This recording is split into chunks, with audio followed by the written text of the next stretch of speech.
अस्सलाम वालेकुम dear students. मैं हूं आपका teacher Mohammad Farid, government boys primary school Tangdar से जून टंगडार, और हम पढ़ रहे हैं इंग्लिश 7th क्लास की। एक चैप्टर हमने शुरू किया है फेस शाइन, पेज नंबर 92 के आधे हिस्से पे पहुंचे हैं। For 3 or 4 days the new bride was pampered, but eventually she had to join in the household chores. One day the washerwoman aunt brought her daughter-in-law along with her to fetch water. The daughter-in-law had a veil over her face right down the throat. The pitcher rested on her head and a brand new pitcher on it. 3 या 4 दिन तक नई दुल्हन को बहुत लाड प्यार दिया गया, लेकिन आखिरकार उसे घरेलू काम धंधों में शामिल होना पड़ा। एक दिन दोबंद खाला अपनी बहू को पानी लाने के लिए अपने साथ ले आई। बहू ने पूरा अपनी गर्दन तक घूंघट निकाला हुआ था। अपने सर के ऊपर एक बर्तन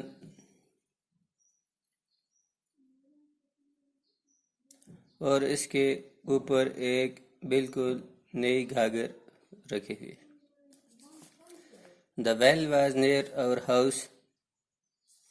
People from far and near came here to fill their vessels before going to the well.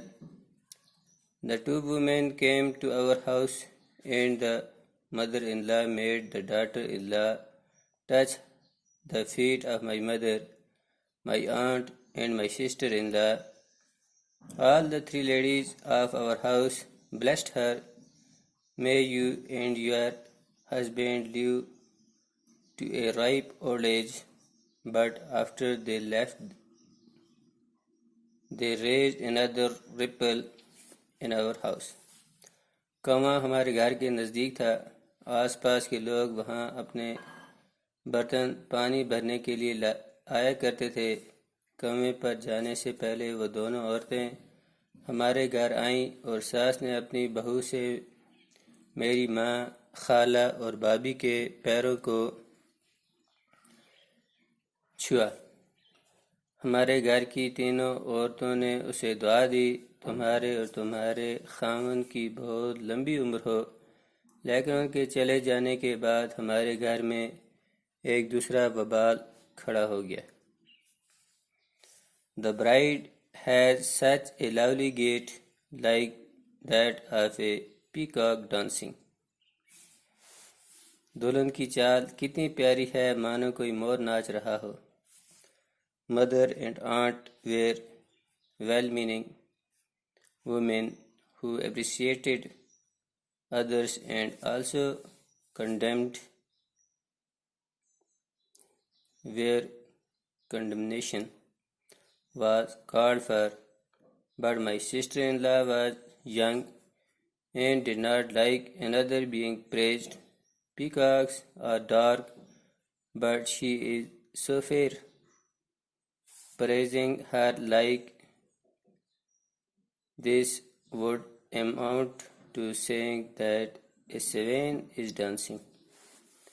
माँ और खाला सीधी सादी औरतें थीं जो दूसरों की तारीफ़ करती थीं और नुक्ताचीनी भी करती थीं जहाँ नुक्ताचीनी की ज़रूरत होती थी। लेकिन मेरी भाभी जवान थी और उसे पसंद नहीं था कि किसी दूसरे की तारीफ़ की जाए। मोर काले होते हैं लेकिन वो तो गोरी है।